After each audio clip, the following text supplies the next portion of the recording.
Hi guys, and welcome back to another video. So, it's been kind of a while since I've done a kind of real-time talking while I'm going to be doing some demonstration because last Saturday, I believe, I mentioned that I wanted to do kind of a video talking a little bit about color. Now, this is not going to be a tutorial video, so if you want to learn about like color theory and stuff, and I highly recommend you do that before probably at least diving into what I'm going to be talking about, since it might be a little bit too vague about what I'm going to be talking about. But I wanted to talk about color in the sense of how I pick and choose colors, also just the kind of like tendencies I have and how I utilize my brush with the idea of how I pick colors. I usually get the comment of that people like how vibrant my pieces are, but they're not like eyeball burning, if that makes sense. I thought it'd be kind of nice to kind of go into the kind of like my mind process of how I choose colors or how I treat colors or just like in general. But one thing I do want to say is that, like I said, please check out like color theory videos. If I can find ones that I remember watching either as a kid or something like that way before, I'll make sure to link them down in the description. But with that being said, we're gonna get started. So I actually have a canvas here, a blank canvas, and I have something set up so that we can do kind of like a mini introduction to something.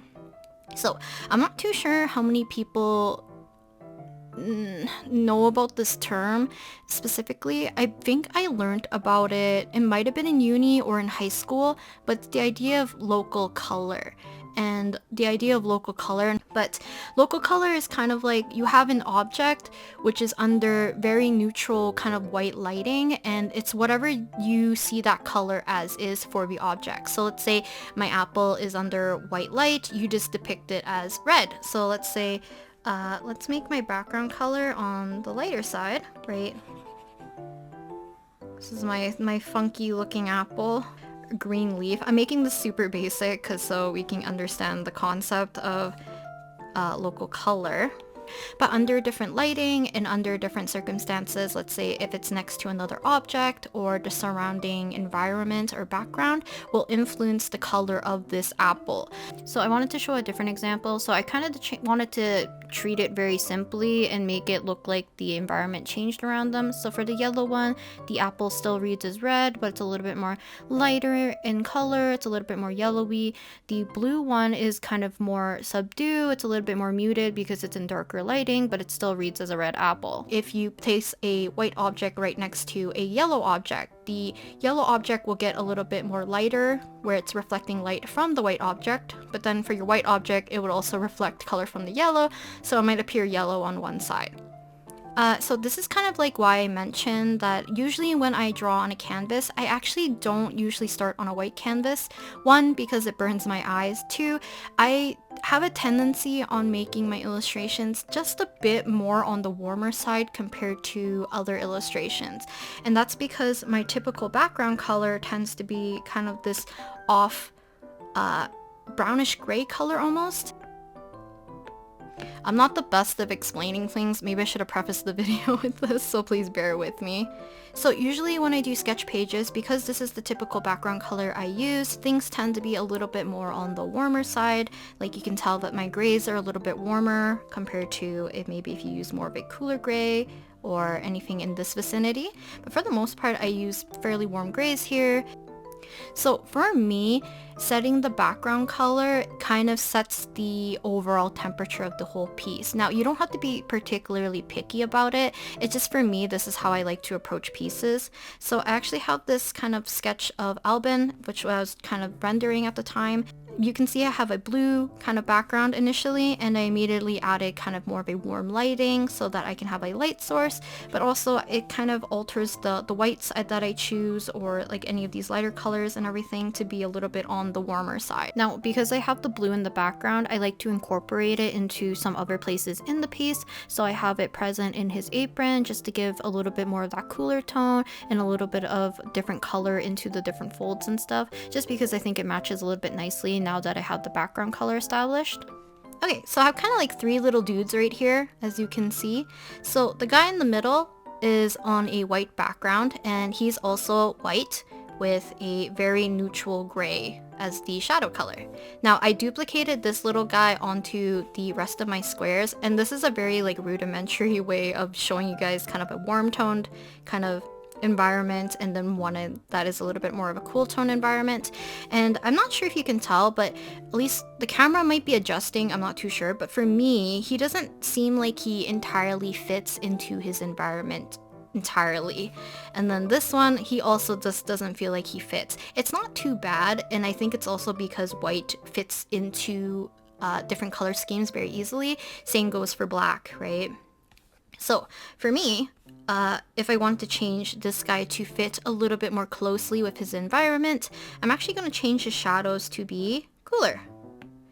So now that the shadows are cooler, he kind of reflects a little bit more better with the background color. Now, if I wanted to take it a step further, I might even take the background color and put it a bit into the shadows if I wanted a bit of variation, but also kind of incorporating any of my background colors into the figure. The warmer version. So you can see immediately this is a much warmer color palette compared to his neighbor, which is this one. So a warmer shadow versus a cooler shadow, and he fits a little bit more in the warmer concept just because of the warm background.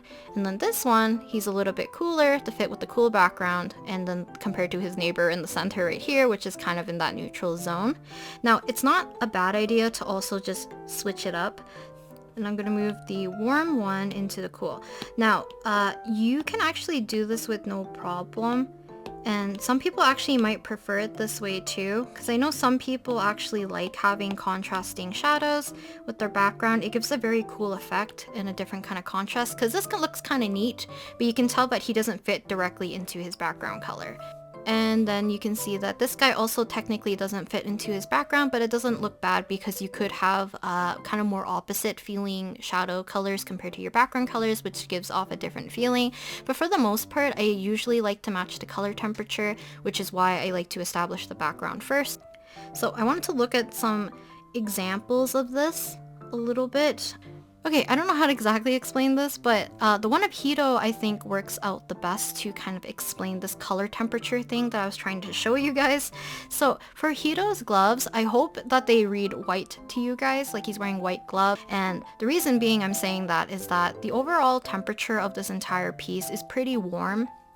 But there's a lot of places where I played around by pushing a lot of the cooler shadows so that my warm tones read a little bit more neutral or a little bit more intense. So for the gloves, you can see that with these kind of cooler tones here, it pushes my warm tones to become more, I don't know, they have a higher contrast, so they don't read entirely warm. I bet if I rendered everything only with this kind of color, where it's kind of this peachy tone and this very subdued, almost greenish gray color, the gloves would have read super, almost beigey in a sense, or peachy, which I didn't want. So you can see that if I select my glove color here, it's not white, it's in the yellow. But a lot of my shadow colors are more of like the greenish gray colors down here, right? And I slowly transition it until we're in more of the cooler grays, getting towards closer to blue, but we're still in the green area. But I'm able to kind of utilize that to still make sure that these read as white, even though they are not. And it's a similar feeling that when I color in the eye whites for characters, if things are in shadow, this still reads somewhat white, but you can tell that it isn't. It's much darker compared to the one over here, because these are vastly different colors still, but they're almost similar in value, if anything. Yeah, they're not too off in terms of value, but they read differently because this one is in context with a darker area, but it still reads very light. And this one is also just not white, it's mostly an off-white. And I think like also context of colors is very important. So I used a lot of yellow in Hito's hair for the highlight, but hopefully it doesn't read that he has like half yellow hair, half red hair, half purple hair kind of situation. So for my highlights, instead of using entirely like stark white or even a pink, because I wanted to push into that warm tone, I'm using kind of like a softer yellow, and when it's juxtaposed with this red, it becomes very intense, but you can kind of read it as like the light hitting the hair. And then for here, and I'm kind of using the purples to kind of help shade in the hair instead of using more and more darker colors. So the next thing I kind of wanted to talk about, I'm gonna make a new canvas for this, is that when choosing colors. So this is going to be also dependent on the brush a little bit, because I like a brush that doesn't smudge at all or blend automatically. So let's say we have this color, and I'm talking about this painting brush. I'll leave a link in the description to where you can download the original brush, and then you can watch the video to adjust the brush if you need to. So let's say we have this super vibrant kind of magenta purpley color right here. And we have this kind of, oh, let's use yellow, I guess. Kind of like a very warm, electric-y kind of little yellow color here. So for me, if I slide my brush into here, you can see that there's no blending, there's no kind of blurring of the colors or anything like that, and I can just color as is. It's just kind of like a flat color. But the thing I like about this brush, and you can see that the opacity is kind of lowered, it's never at the top, is that the amount of pressure I'm using will adjust how opaque things are. So if I go light, I can get kind of like almost this pink color, right? And I can use this to my advantage to get different colors inside here. So now we have several new colors, and we can do this as well, kind of get the yellow into the kind of purpley color that we have here.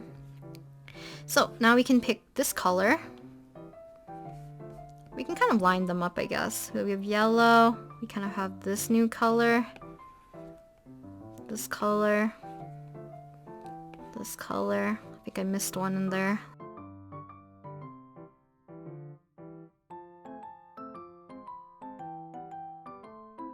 I'm gonna go through the different mixes you can get.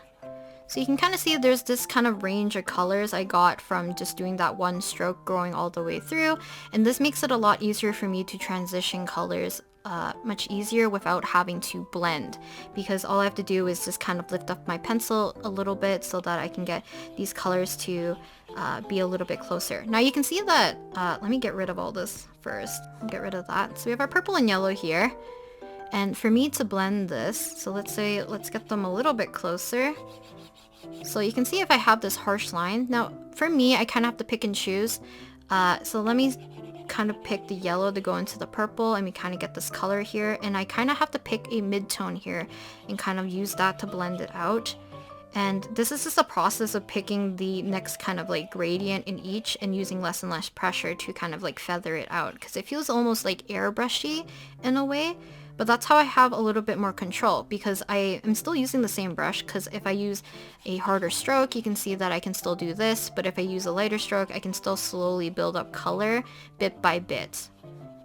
And just go over lightly, and we can kind of get a nice gradation like that. We can even introduce a new color, like this color. And same kind of thing. If I wanted to, I could add it in really dark and kind of feather it out a little bit, kind of like bit by bit. Or I could slowly build up the color just slowly, like this. If I just take the blue, and we can just slowly build up the color so that it's kind of fading in a little bit. That's generally how I blend colors, just because the smudge tool is nice, but for me it's a little bit confusing on this motion. So I feel like it's very direction based, or pulling colors into one another. I don't really like this as much. I know some people can utilize it very well, but for me it's a little bit confusing, because this feels like it's pushing and pulling the color rather than me just mixing it in between.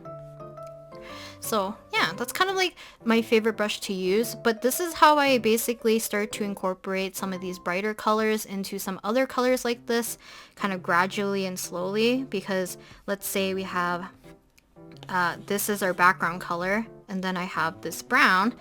Let's do it like this. Very simple, very rudimentary, but if I wanted to, I can incorporate the blue into our little sphere ball. So I picked up the blue color, and I'm gonna lay it very lightly on the little sphere. And you can see I can slowly incorporate that color back into here, whichever way you want to, and if you want more intensity, you can just keep picking that color up and making it more intense as we go along. So that's kind of how I incorporate this color into another object via the kind of like reflection of another color. think this one's another good one. So for the background, it's that same with that more warmer toned, and I have much more of a kind of like blue purpley background for the shadow, and then here I have much more of a warmer light because I like the contrast. But for the most part, for these colors that I have in his jacket, or even these more like lighter portions of this kind of metallic-ish color, or even the shirt, you can see that there's a bunch of different variations, and I can show you where I pulled colors from. So some of these warmer tones right here are from probably his skin, so it's probably from here for the most part, or even from here. And then a lot of these kind of blue colors I was pulling from the shadows over here, because I didn't want to introduce a new blue color for this cooler tone, because if I introduce too many colors, I think that's sometimes where I get a little bit crazy and things look a little bit out of place. But for the most part, if I'm rendering something, let's say like white clothing or black clothing, I will try to pick my highlights or my shadows from pre-existing colors in my palette. Oh, here's another good one. So even though I don't like this piece of Petra, I loved rendering the fabric a heck of a lot. So you can see that the whites here for the fluffy parts has a mixture of both the warm and the cool colors. So a lot of the cool colors I picked from also pre-existing colors in her outfit. And then a lot of these lighter colors, or these kind of like warmer tones, are also picked from other portions from her outfit. I think a lot of these are more yellowy because I picked them from this orangey yellow portion here. And then for these black places, or kind of navy-ish colors, I pulled a lot of colors from her skin tone a little bit, and because of her I guess like the way how I shaded, I had more of a purpley kind of theme going. I added a lot of that kind of orangey purple color to the bottom portion of her jacket. I'm not sure what this is called, but there's like a shift in color tone here, and it looks really nice with it kind of juxtaposed with these kind of navy blue with the orangey color. Another one is actually this one. I incorporated a lot of the background color into his hoodie, but to make sure I kept some portions warm for the fabric, I did pull from his skin once again, or pulled from these oranges that I had present in his outfit. So hopefully that kind of makes sense of what I like to do when I do colors and stuff. For like a last exercise, I'm just gonna paint this because I had an extra little doodle of Masaki, and I'm going to establish my background color, and then we can get on with the doodle. I had 3 of them because I thought maybe I could do 3 different versions, but I don't feel like I'm up to it. I'm gonna quickly change the background to be kind of warmer, and we can go ahead and start to paint Masaki. And then hopefully while I do this, I'll be able to explain how sometimes I pick pre-existing colors to help shade the rest of him. Let me pop in a bit of shadow though. And for shadow, I actually do this a lot. So if I have a warm background, sometimes I like having a cool shadow, but I don't want to think about the exact color that I want for the background. So I took kind of like this purple indigo color, and this is what it looks like. Obviously it's not going to work for what I want. So what I'm going to do is just lightly place it in, and I kind of like this tone right here. So I'm going to get rid of it. And we can use this as kind of our new shadow color. And then we can make adjustments to how we want. So I kind of want to intensify it a little bit as we get lower and kind of further away from our light source, which I'm automatically putting as the top left. But yeah, no blending. Technically, it's just me gradually building up the color or the value, similar to if you were using a pencil and you needed to get from, let's say, your darkest value to the white of the paper. You would gradually kind of inch your way one way to another, probably from the dark one to the light one. So like you would gradually get lighter and lighter and lighter. I highly recommend, if you haven't done so, try making a value scale. It's nice to do that, or just doing 2 colors and being able to merge them by doing like a gradient is another way you could do it. Okay, so now that I have like the basic shadows done, it's also raining, so I don't know if you guys can hear the thunder, but basically I have kind of like the basis of Masaki kind of just established and kind of finished for the most part, for the skin I mean. We're gonna go ahead and add some cooler tones. So this could be a range from like purples and blues and things, whatever, depending on your lighting, but for me I like to choose kind of like a warm, kind of a blue-ish kind of color, and I kind of have an inkling of what color I want to use, but not all of them will work, and obviously, like I said, I'm lazy to actually pick the appropriate color, so I picked a color, and then we're just gonna lightly go over it, and if I like it, then I'll keep it. If I don't, we can do more of an intense one, because this is how the actual color looks, but this is the color that we ended up with by kind of like gradually or picking a color that might work a little bit better, and I can use this kind of as our shadow color. Now, one thing I will say is that this is a great way to add color without kind of screwing up the value too much, if that makes sense. I highly recommend that if you want to adjust the value a lot more, you probably have to play around with the slider or pick colors that you know you want to use. But for me, I like to do this as a way to kind of subtly add color into certain areas, because you could add a much darker color to the skin like this, but because I'm using such light pressure, you're not going to get the same intensity. Like, these are clearly two different values. We have kind of Masaki's eye color. It reads a lot warmer.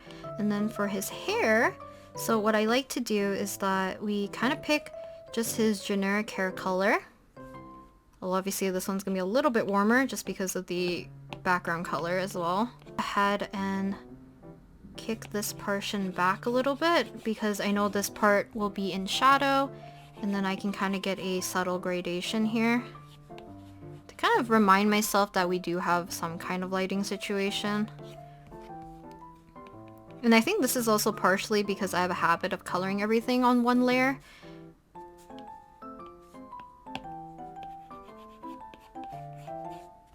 So yeah, this color that I've been using, which is like a brown, it reads a little bit more purple because in context with the hair, but as you can see here, it's pretty much just a straight up brown, more of a reddish brown, but you can see how important the context for colors are, because I feel like depending on the colors you have on already on your canvas or for your character will influence how you choose colors later on, which is why when people ask like what color did you use for the skin, I can never give like a definitive answer, because for the piece maybe it wasn't even like actually a straight up beige color or whatever color you might perceive it.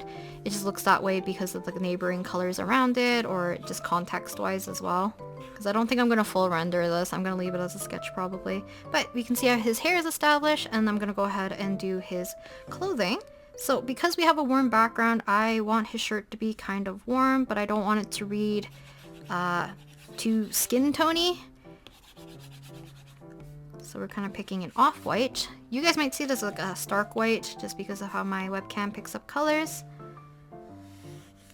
Things will make sense as we go. So we have his white shirt pretty much done. So for the shadow color, so I'm actually just going to pick a shadow color that I think will just fit nicely first, and then when we need to intensify, I will pull my warm colors probably from his skin tone. My cool colors I could pull from probably this background color, but we're gonna just kind of throw it in first and slowly adjust as we go.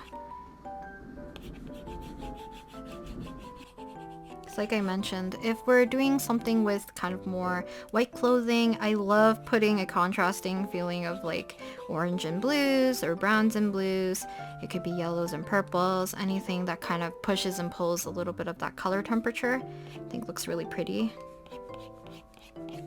Obviously the context and the lighting would probably have to influence it quite a bit for it to read also kind of more properly.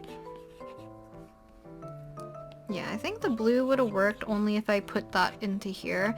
So if I added this blue color into here, I have to place it in enough areas for it to read correctly, otherwise it looks too out of place.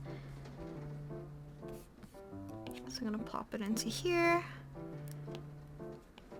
So that's kind of why I like using like pre-existing surrounding colors, and then if I really wanted to, if I wanted to intensify, I could just add the white back in. But this white, you can see it reads cooler because of the, oh, you guys can't even see it here. it reads very cool because of the surrounding off-white I chose. So I'm probably not going to include it just to make sure to keep everything a little bit on the warmer side. But then I was thinking, what if Masaki has a black shirt? So I don't like to go super stark black, but I am choosing more of a warmer toned color for his shirt. So let's choose this. It's for Masaki's color of his shirt. I don't know if you guys can hear the rain. It's getting really downpoury. So that we can give Masaki one last change of clothing, which I will make him wear his usual color, which is kind of this turquoisey teal color. I'm gonna kick this up. Masaki's gonna look very blown out, because I want you guys to be able to see this color first. And then for his shirt, shadow color, or not shadow colors, I'm gonna pop up the highlights a little bit by adding pre-existing colors. So I'm gonna pick from his skin tone. You can see we kind of get this nice little brown color. Gonna use this for our highlights. But because most of my colors are on the lighter side, for any of Masaki's shadow colors, I need to make new colors, or kind of pick new colors for it so that we can intensify the shadows. Because like I said, for the most part, when I put color pick like that, the value doesn't change too much. It's mostly the hue changing, just because I tend to have a lighter hand when I do that, so I'm not making it any darker than it is. I'm just kind of slowly pushing it to kind of change color a little bit. Okay, and I'll lower the gain for you guys so you can kind of see. So this is Masaki with the black shirt, and then him with the white shirt, which is overblown now. So white shirt, black shirt, and then now let's do his normal shirt color. Kind of looks like a hospital gown and I don't like it.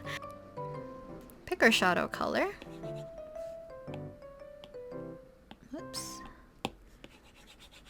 Which I'm choosing more of a purple, just because our shadow in the background is kind of more of a purple color. But we can adjust that as needed. Pick these colors to kind of brighten up his shirt a little bit. Now you don't have to always choose colors like pre-existing, because like some of this might make it look a little bit muddy. You can also just pick new colors. Like I said, for the other one, I wanted to choose more darker colors because it wasn't really present, and some of these lighter values just don't work for Masaki's color scheme here, so I'm picking more of a, making it almost like seafoam greeny.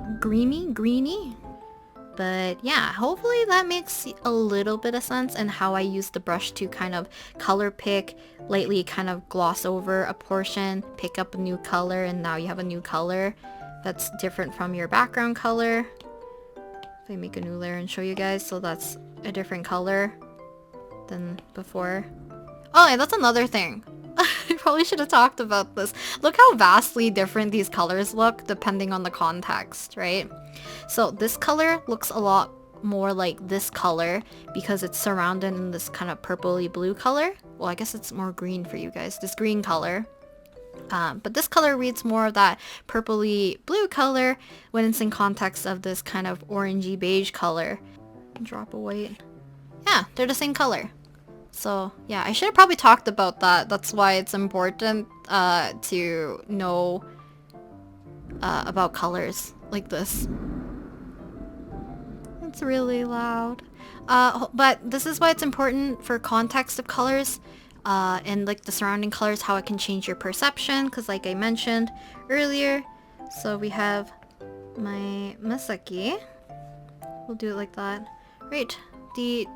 They still read very similar because the background color is not exactly the same, but as soon as I do this, it reads a little bit differently.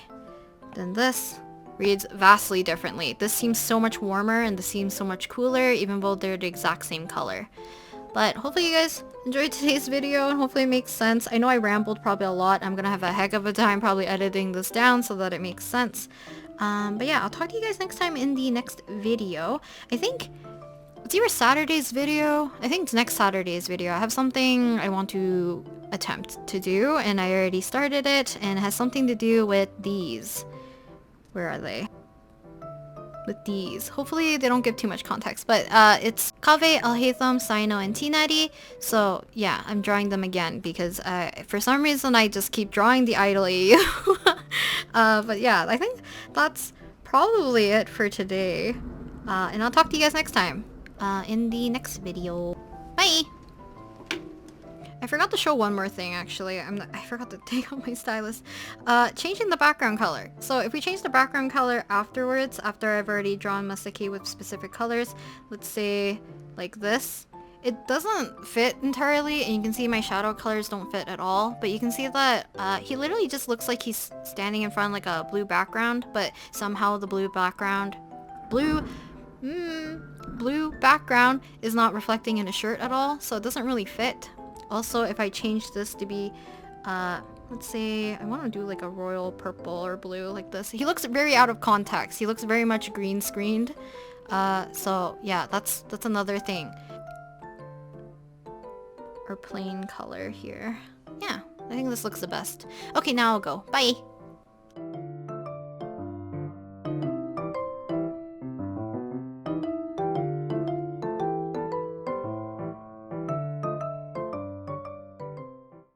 Doing a test because I haven't recorded with the mic like this in a while.